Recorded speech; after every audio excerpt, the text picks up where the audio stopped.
Welcome to Fabulous Women Over 40, hosted by celebrity stylist Kara Allan.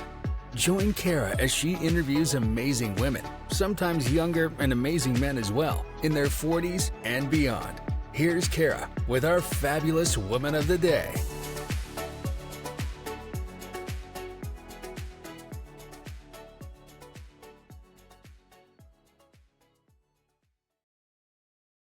Welcome back to the Fabulous Women Over 40 podcast, the place where reinvention is the dress code and confidence is always in season.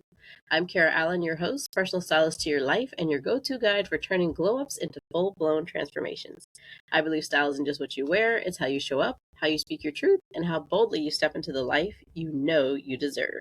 Today's guest is the kind of woman who doesn't just help you change jobs, she helps you change identities. If your career were a closet, Nicole Jones would be the one walking in, gently pulling out the outdated pieces and saying, "We're not wearing this version of you anymore." She's a certified career coach, innovation strategist, entrepreneurial catalyst, transformational speaker, and podcast host, which basically means she helps women stop playing supporting roles in their own lives and start showing up as the main character in business, leadership, and purpose. So if you've been feeling that quiet nudge that says, "There's more for me than this," today's conversation is your sign. Get ready to be inspired, challenged, and upgrade, because once Nicole steps into the room, nobody leaves the same. Welcome, Nicole, to the show. Thank you, Kara Allan. I really appreciate that. I'm excited for our conversation today. I'm so happy you could be here. And I just want to tell everybody how we met. It was kind of random, but not, right? We were on a business call. So just through American Express, was it?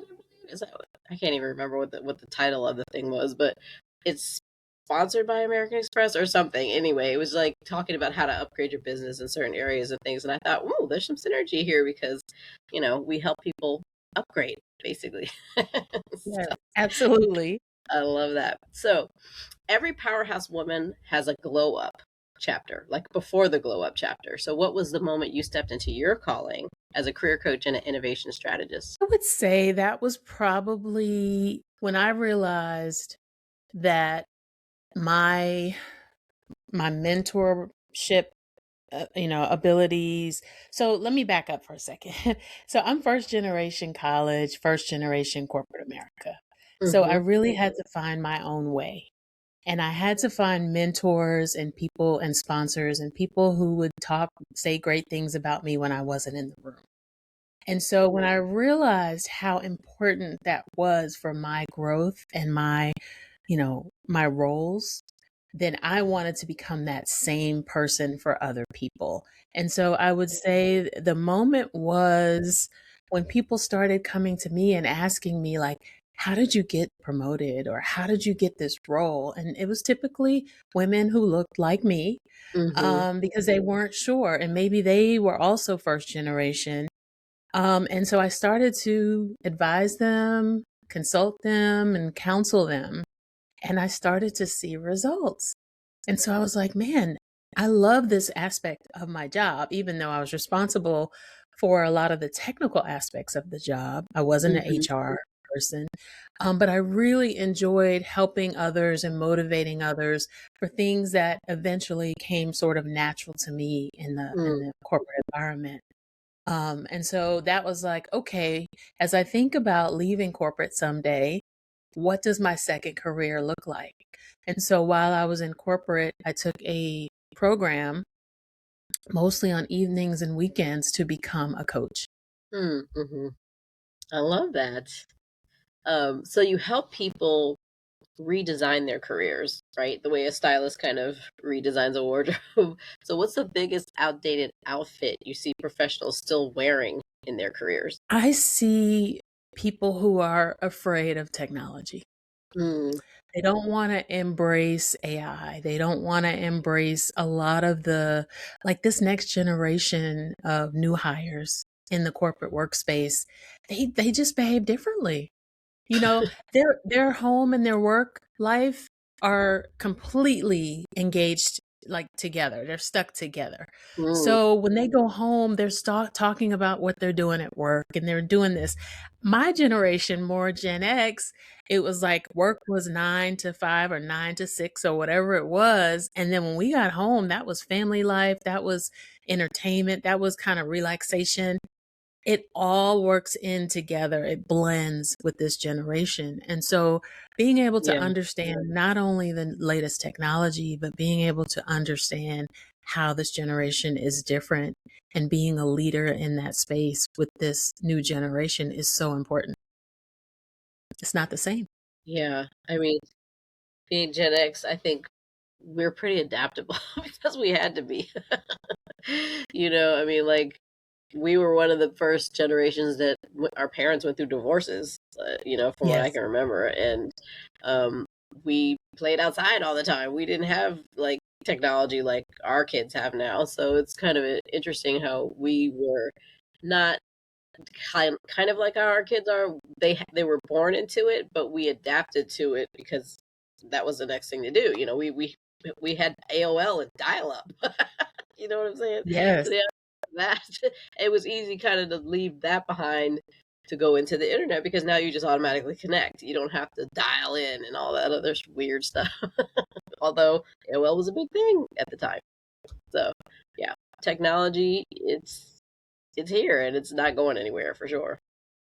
So how Right. do you And help? for anyone who thinks that the two aren't related, like the next generation and technology, um, they're misunderstood or they misunderstand, I should say, because they're interrelated. This next generation is digital native, right? Since the Mhm. moment they could hold an iPad or a phone, they had a device before they could probably even speak full sentences. So Yes. you have to relate to that if you're going to grow and you're going to inspire people. And so Yeah. that is the big thing. Yeah. My youngest grandson is almost 3 and he loves the iPad. We have him go on there for the kids part of, YouTube so he can't get onto random stuff. But he comes in looking for my all the time. Where's my iPad? Actually it's my iPad, but you use it. But he knows how to go on. Once I open it up for him, go to YouTube, go into his little profile with his little person on there, and he's off to the races. It's like, whoa, okay, you know, wild. So, how do you get clients to move from, playing it safe energy to I'm the main character energy in their professional lives? I would say some of the big things are confidence, right? A Mm-hmm. lot of my women clients have the know-how, they have the skills, they have the technology. And I tell them, you're being invited into this room because not only do you have the skills and knowledge, but people like you. And so how do Mm-hmm. you continue to get people to like you in the space?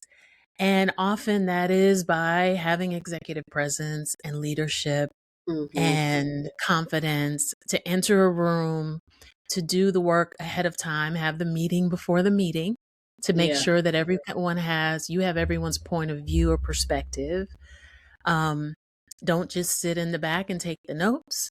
Like, interject and have an opinion and a voice in the Mm-hmm. meeting. And so identifying their strengths, figuring out how do we amplify those strengths in your current environment, Mm-hmm. networking and meeting people who will sponsor you and speak up on your behalf, meeting with the naysayers and the haters who don't ever agree with you or maybe don't like you. Yeah. Um, and just making it a respectful relationship. So relationships are key, or your presence is key. Mm-hmm. Everyone knows you have the skills, otherwise you wouldn't have the job. So how do you use those things beyond your skills to make yourself a great leader in the organization? Right. And would you suggest that people take? I mean, I remember back in the day, I took a class at the Washington School of Protocol. I read books on how, like one of the, I think Dale Carnegie, How to Make Friends and Impress People, or whatever the book was. Things like that, that are going to give them some perspective about how else they show up, or even asking. One of the other things I did too when I worked in corporate was I asked people I knew in the office and people that didn't know me that well, what's the 5 words that you would describe me with? And just trying to see how many people came up with similar things. Like, is what I'm presenting what people are actually feeling or seeing, or is there some disconnect too? So what would you suggest for people other than, they need to have the confidence, but how do they get it? You know what I mean? Right. One of my favorite books is What Got You Here Won't Get You There. And I Mm-hmm. can't think of the author in this moment. But what I really loved about it is when you first start your career, you're an individual contributor, right? You're responsible for yourself, you're responsible for your decisions, your actions, and you report to someone who then takes that and figures out, like, is this a good fit? Is this person a high performer? Etc. Once you get into a situation where you're managing people, the ball game changes completely. It's less about you and what you're doing. It's how great of a leader are you? How Yeah. great are you at inspiring your team? And then how great are you at mobilizing the team to exceed, to meet the budget, to exceed expectations, to continue growth, to bring in new ideas, all of these things. And so that's what I love. That's why I love that book, is because unless you read that book or have someone, a mentor that guides you and say, hey, listen, the game has changed and you have to do things differently, you would never know. That's true. Huh. So you're known as the innovation strategist. What does that really mean for everyday people who aren't into tech or startups? So innovation is, I am not necessarily the idea person most times, right? Yeah. I like to surround myself with creatives. People are like, I have an idea, or we should do this. But a lot of times those creatives are creative and they don't know how to bring it to life. And Right. I get joy out of bringing that idea to life. So, for example, I had trying to think of something I can discuss publicly.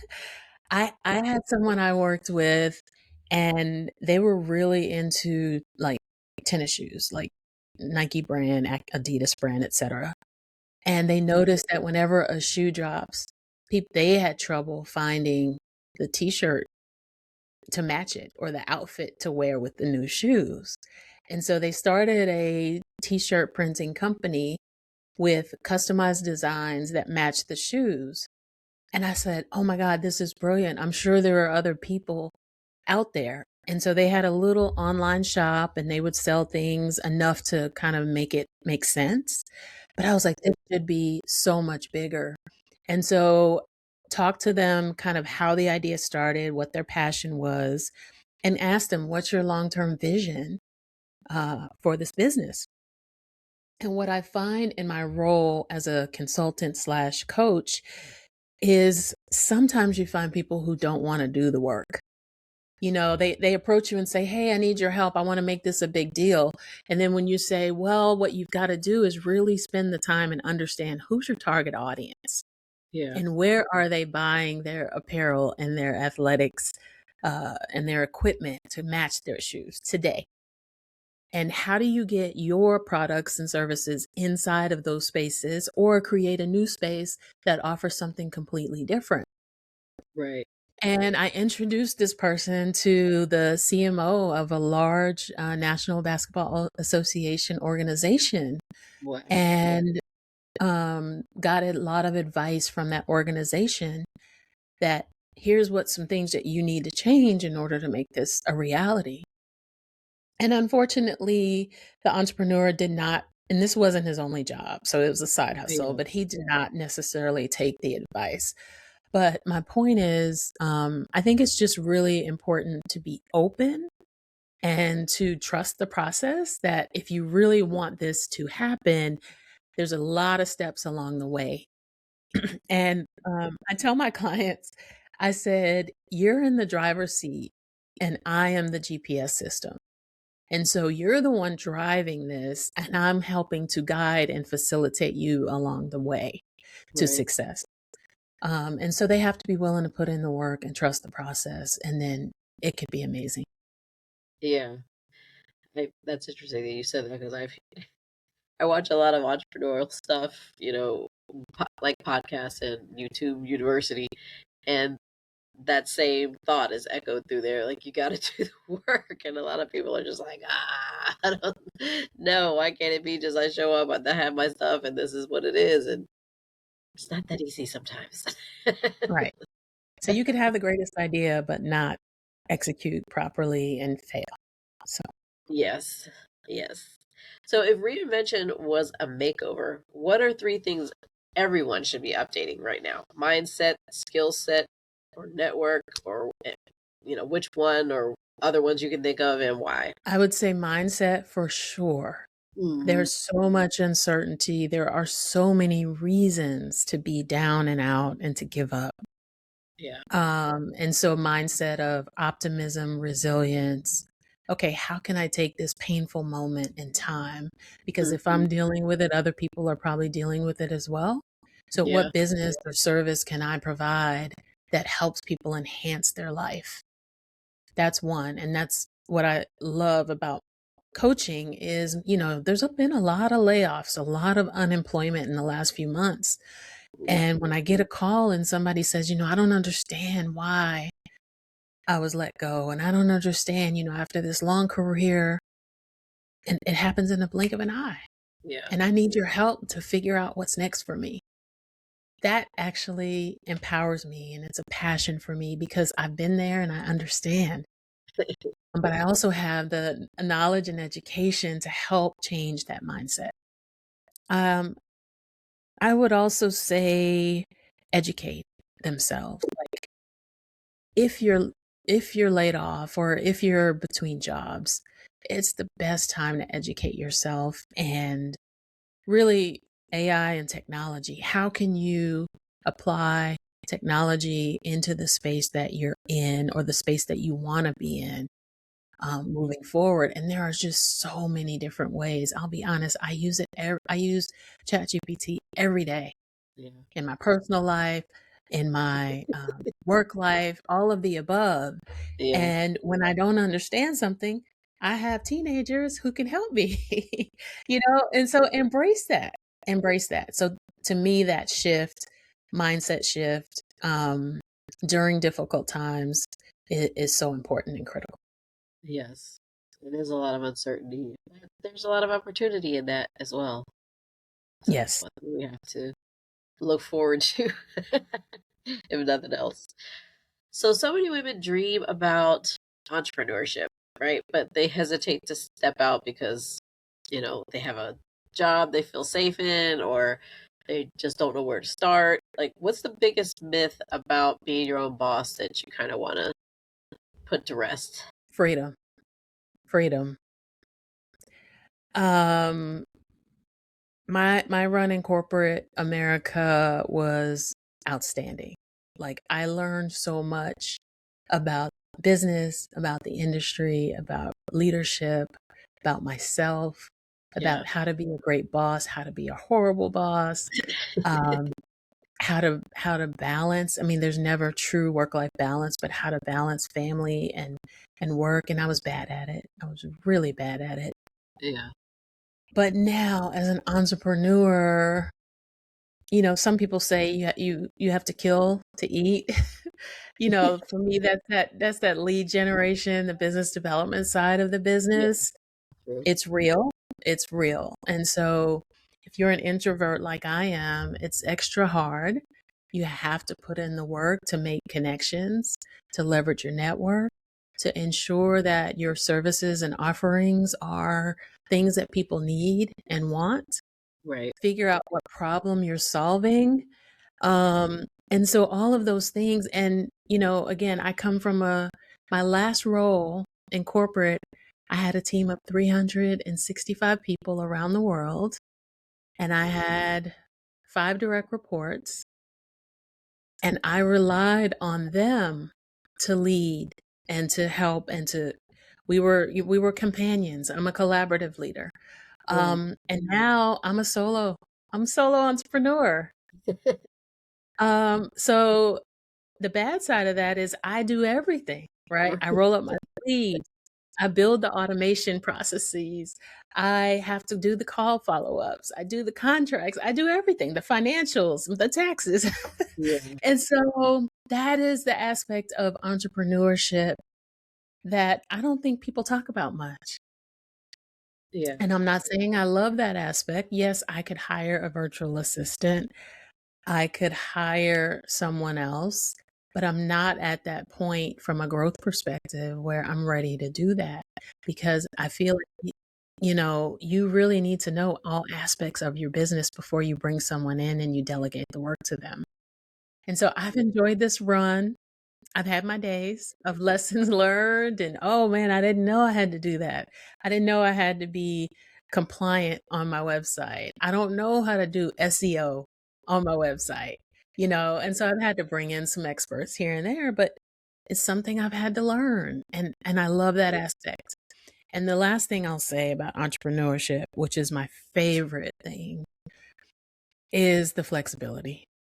When I was in corporate, there were times when I was working, late into the evenings, or I had an early meeting and I couldn't take my son to school and I couldn't pick him up from school. And I had to rely on grandparents and to do that. And so now, if I wanted to, every single day, I can pick him up. For me, releasing stress is going to the gym. Mhm. I wasn't investing in self-care and making sure that I didn't miss those appointments. And now I work out, 4 days a week. And so wouldn't have been able to do that in the corporate space and have a family life and do my job well and all of those things and support my team. Yeah. And so that is my favorite aspect is I get to prioritize my day based on what I need and my goals. And I love that. Yeah. I think that's a big thing. One that I think even before I quit corporate, I was pretty good at. At least, I remember my mother saying to my other friend, like, she really does know how to like take care of herself. Like, That's good. where our mothers didn't do that. They were always taking care of everybody else first, and then you're all burnt out and tired and cranky. And it's like, sometimes you have to be a little selfish, not to just throw everything and go like everybody's on their own. But like, you have to prioritize your health because if you're not good, nobody else is going to be good either.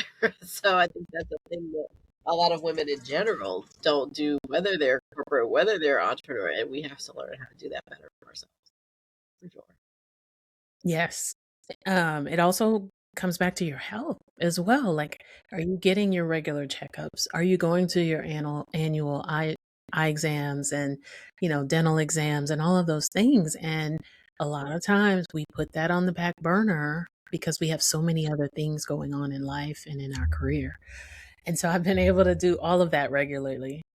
And Yeah. so that is the best thing about entrepreneurship. And I feel like I'm fulfilling my purpose, my true purpose, So love it. Absolutely love it. And would highly recommend it to the right person with the right what's the word? Like backing and ability to stand strong and not give up. Right. Yeah. And I Yeah. think we have to give women permission to do that for themselves because sometimes they don't know how to ask for it or how to just do it. But it's really about, again, prioritizing your health, your well being, everything that you need to be good. You know what I mean? Yes. And like you said, well, there's no true balance per se because some days it's not going to align up. But if you can do that more often than not, it definitely is better for you and everybody around you, for sure. Yeah, for It's a big sure. thing. So, how do you help clients build confidence when they don't feel ready yet? Like we talked about it earlier, like how do they get it without, you know, knowing how, but like when they're in the midst of it and they don't feel confident with the AI and they don't feel confident with like I think you build confidence through doing, but I think sometimes people are just so scared to do it because they don't want to mess it up or they don't want to, look crazy or stupid or whatever it is. Like, how do you walk people through that process of like, okay, putting their toe in the water as far as especially technology and things like that, because it's overwhelming. And you hear so many things about AI that's not great. I mean, there's plenty that is, but there's also things that aren't. And so, like, how do you help people navigate those waters? I would say stepping out of your comfort zone and self-awareness. And so I often ask them, okay, they're like, I have this meeting coming up and it's a big deal. And I don't know if, if I'm the right person, or I don't know if I can deliver against this. And so, okay, what are your biggest concerns? What are you nervous about? What do you have, your energy? What's wrong? What's going on? And Yeah. so they're like, well, I know this very well, but I don't know how they're going to receive it. Okay.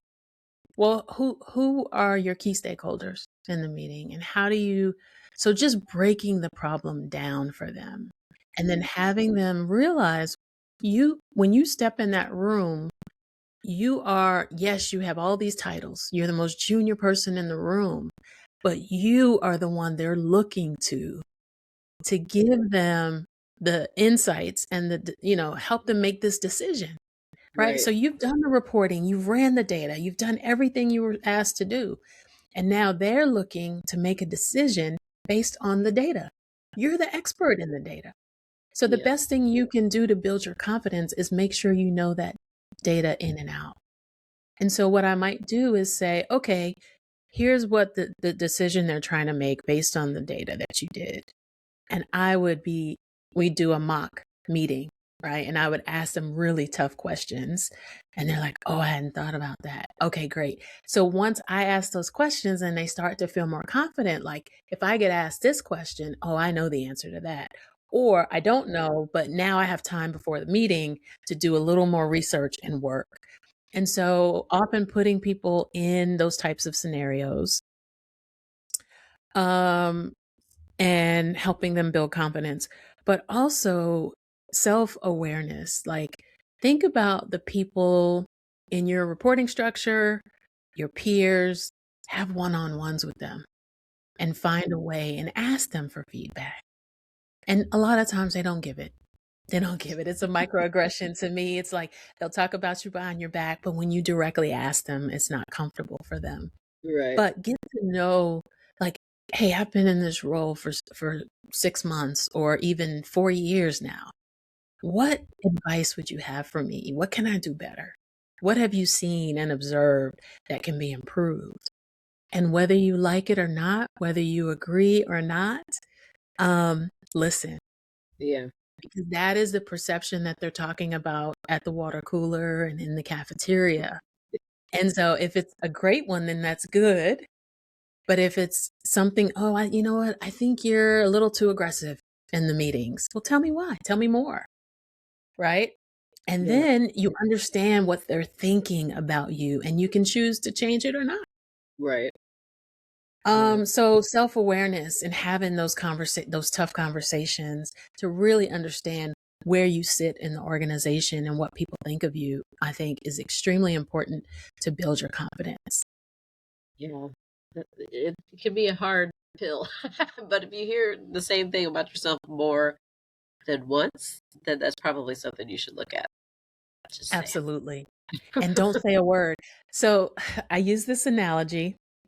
At the holidays, there was a time when people used to give fruitcake, right, as a gift. Hey, it's holiday season. Here's your fruitcake, right? And so I personally hate fruitcake, Yeah, I right? know. But if somebody were to give me fruitcake, guess what I'm going to do? I'm going to accept the fruitcake and I'm going to say, thank you so much. And then I Right. might re-gift it, or I might eat it or toss it to the side, whatever I decide to do. I Right. feel like feedback is the same, right? Someone gives you feedback. Don't give them a defense of, oh, I don't eat fruitcake, take it, keep it for yourself, right? Right. It's like, Yeah. thank you so much for that feedback. And now I can decide. I'm going to take it and apply. I'm going to go find out what other people have to say about this fruitcake.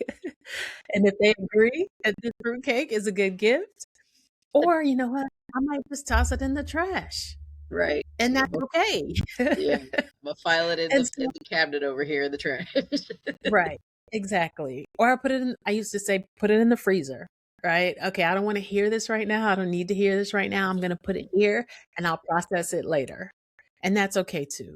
So, just be open to feedback and be self-aware about what people think about you, and how that's getting across the company or network. Yeah. I think in general in life, being self-aware is a tool that will take you far. Or, a skill, or I don't even know if you call it a skill, but like a personality trait maybe. I don't even know how to describe it, but just a lot of people are not self-aware and they just kind of bumble through life and they're offending people and then and there's a lot of people that aren't going to say anything to you. They're just going to stop interacting with you or avoiding you or whatever. And I remember as a bartender, there was this two people that would come in all the time, and they would sit on opposite sides of the bar because they knew of each other and they didn't like each other, but they were the exact same because they both had no self-awareness. They would just say crazy things and just offend people. And so I'm over here like trying to manage stuff because it's just like daycare. And I'm like, it's so crazy that both of them were in their 50s or 60s and had no clue how they were affecting other people. And it's just like, that's so sad. I would be so embarrassed if people like was running away when they saw me coming. Like that's not a good look. We need to figure out what's going on. For sure. Absolutely. So, what's your go-to advice for someone who feels stuck in a career that looks good on paper but feels kind of empty in real life? Pursue your passion and go after your dream. Like we get one shot at life. You get one chance to do this. And a lot of times it's scary. People Yeah. fear change, right? So put together a strategy. I call it the corporate exit strategy. They're like, well, I really hate my job. I don't see myself in corporate in 5 years. Okay, well, let's put together the plan. How much money do you need in the bank? What skills do you need? Um, what what do you need around you? Can you work from a home office, or do you feel like you need to be around other people? Like, let's talk through what that looks like. So we'll do a visioning session. Imagine 5 years from now, and you're walking into your office, you're getting up. And so we talk through that, and then we work backwards. Yeah. How can we continue the work, continue to bring the checks in, maybe save some of that money, and work toward the long-term vision? Yeah, that's a good idea. It makes good sense. And so then what does true success look like to you? Like beyond titles and money and LinkedIn bios and profiles, all of the shiny sparkly things and nice cars and big houses. It's building generational wealth for my family and my community. And I feel like a big part of that is career, it's networking, it's how you show up, it's how you treat others. And so in my coaching world, a lot of times, I would say probably 90% of the times, my clients all know exactly, like they're good at what they do. They are excellent at what they do. They just need the network, the confidence, the investment, people who believe in them. And so I want to build more people who believe in people who look like me and who want to be great, but they just don't have the resources needed to get there. I want to be a resource for them. Right. I like that. Okay, so we're going to shift over to your podcast now. So how did you come up with the idea of wanting to have a podcast, and what made you decide to just do it? Because there's so many podcasts out here. There's so much going on. There's so many conversations. Like, how did you figure out that you wanted to do one, and then how did you launch it and everything? So I have a lot of friends who are like, you need a podcast, you need a podcast. And I'm like, why do you keep saying that? Because it's not the type of thing that I thought I wanted to do. Right. And then I met a a European gentleman, and he was trying to sell me something at the time, but I was a little naive. And, he was just like, how are you doing with lead generation for your coaching business? And I'm like, it's going okay. It's mostly Yeah. referrals, people who knew me. I said, but I don't know how to approach like strangers, right? And get Right. them to buy into my business. And he was like, well, we run a podcasting company and we're going to help you we guarantee that you'll get leads from this podcast. Right. And I said, well, you can't beat a guarantee. I said, so I'll give it a try.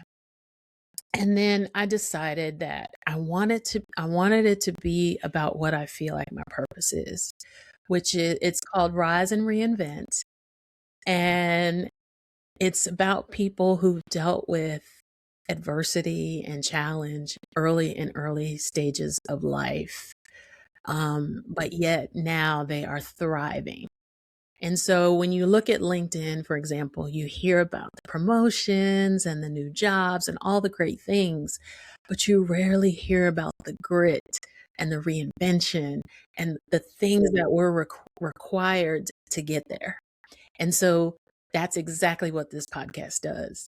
So the first question I ask all of my guests is, tell me about your upbringing. And you learn about, alcoholic parents. You learn about, parents who left their child to just live at the age of 8, and what that did mentally to help this person who's now successful. You learn about, women CEOs of tech companies who were told you're not tech enough. You're not capable of doing these things, but they did it anyway successfully. And so that brought me so much joy. Yeah. And that's why I did the podcast. So I've paused. Season one has ended. Yeah. And I'm looking at considering season 2, but I have some other ideas that I'm working on I can as well. So yeah, so that's the podcast. So I have about 20 episodes out there now. Nice. And it sounds like the ones that you loved the most were the stories about how people really came through trauma and still became a success and didn't use that as an excuse, but more like a catalyst to become this amazing. Yes. Yes. That is what I loved. I mean, there was a guy, there's a episode on there, Brian Collar, where he talks about when he got his first job and he was put in a position that he felt like he wasn't worthy of. They call it imposter syndrome, right? And he went into his boss's office and says, I think you hired the wrong guy because I can't, I'm not equipped to do this. And his boss had to reinforce, like, hey, you can do this. You got it. And so that imposter syndrome that he had early in his career has now made him a much better leader and taught him, like, hey, they might be uncertain. They may not have the confidence that I now have as a leader. And so we talk about all of those things and how that early family life and that early career really impacted the leader they are today. And so I wanted to continue because there's a lot of uncertainty. There's a lot of challenges people are experiencing right now. And I think it's interesting to have that conversation to inspire others who may be going through something similar. Right. Yeah, because everybody needs a little bit of feel good right now. There's a lot of crazy going on in the world, and if you focus on that, you wouldn't want to come out your house, honestly. No, There's you just wouldn't. so much going on. So, but if your podcast was a luxury brand like Dior or Chanel or Gucci, what would you want people to feel like every time they tune in? I'm trying to think of a brand that came from nothing Uh-huh. or from adversity, but made its way through. And I can't think of a fashion brand that did that. I would think Valentino. That's one of the ones I actually know the story about. I don't know if you know his story. Not the Valentino is today, but the original Valentino, that the man Valentino. He Maybe was, Versace too. well, yeah, too, because look what happened there. Yeah. But I don't know if you ever get a chance to watch it. There's a documentary on Valentino called The Last Dragon. I think it might be on Netflix, but you can get it on Amazon too. And it talks about how, he was so great at what he did as far as dressing women, and he just had this talent to put on a dress on a woman, and it would fit perfectly. But he was terrible at the business aspect, and he literally was about to go bankrupt. And then he met, I think his name is Giovanni, and he was a finance guy, and they ended up forging a relationship, and he turned that whole thing around for him so he could focus on the creative, like we were talking about earlier. How the creative people really just need to focus on the creative, and they need other people to get the finance part or the vision or whatever's going on.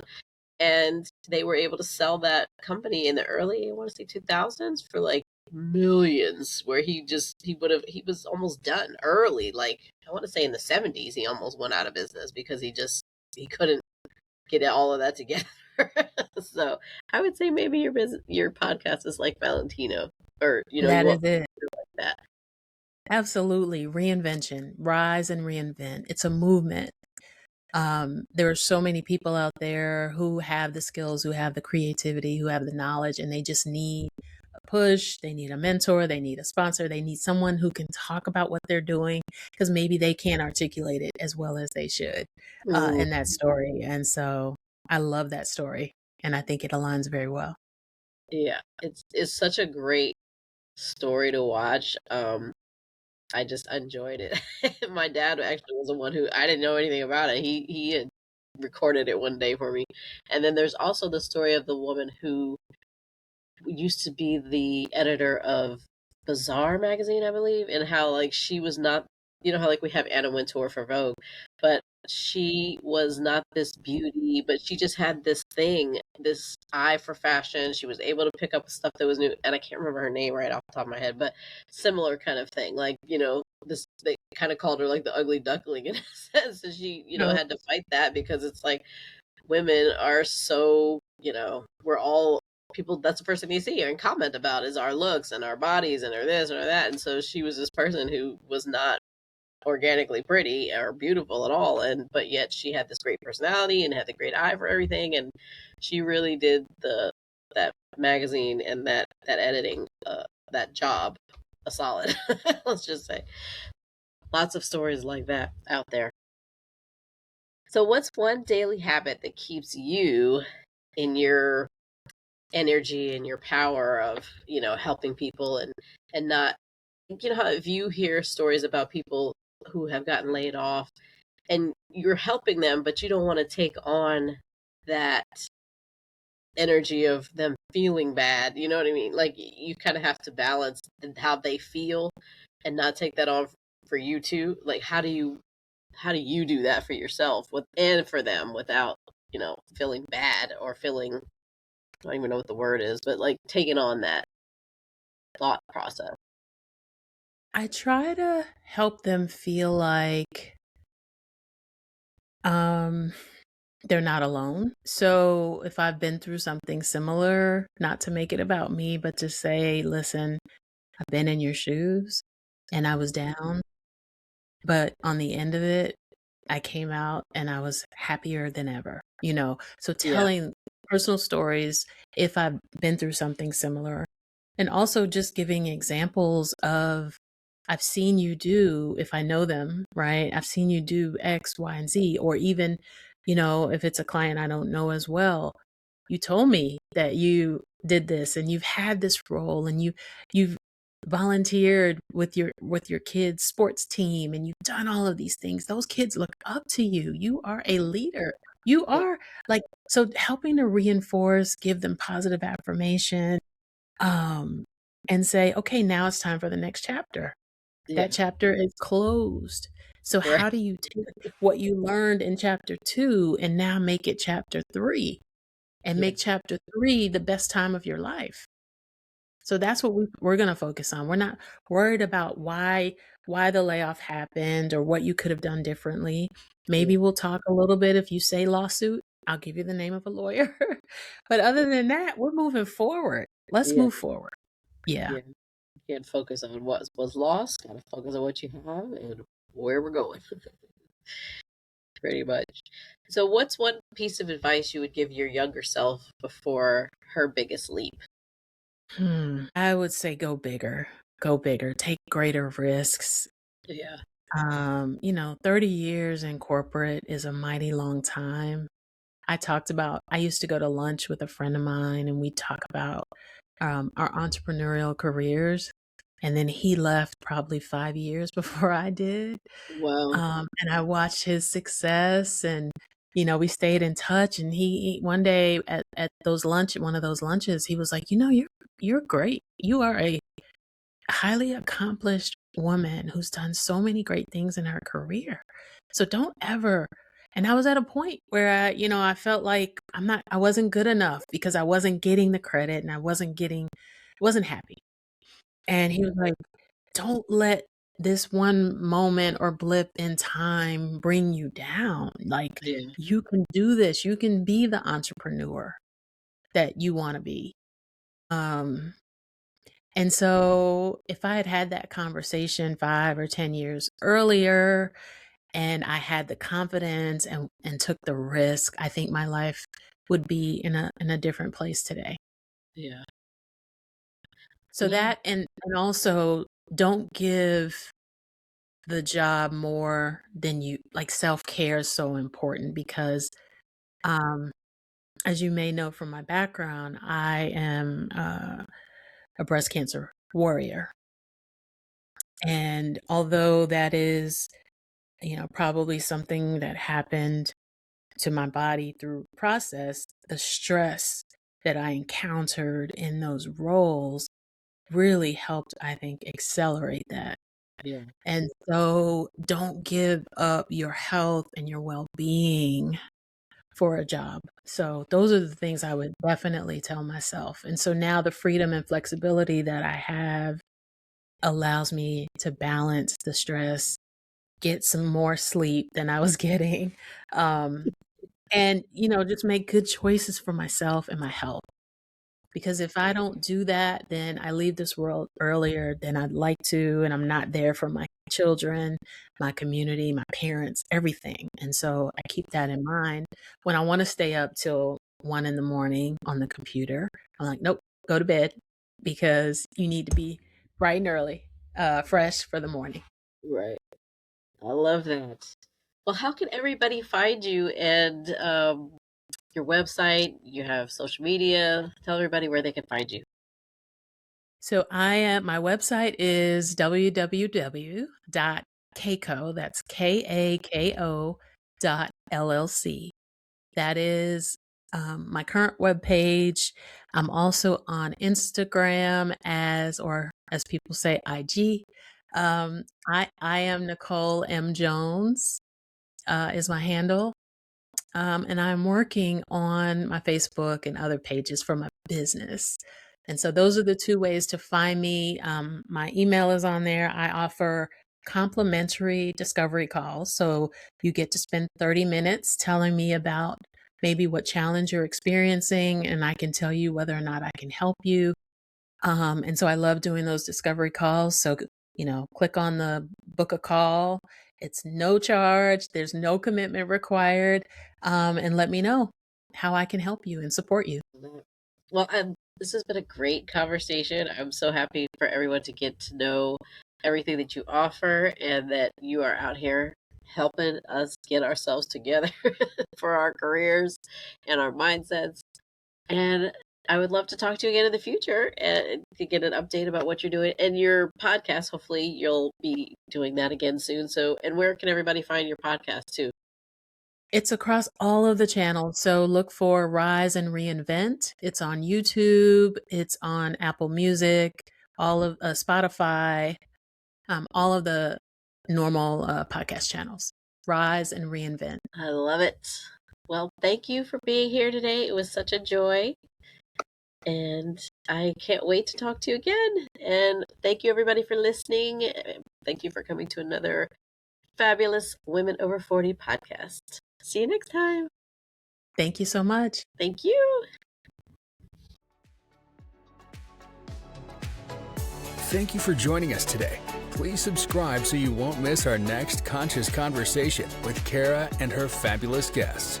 Follow Kara on social, on Instagram, Twitter, Pinterest, Clubhouse, at Kara Allan, and connect with her on her website at karaallan.com.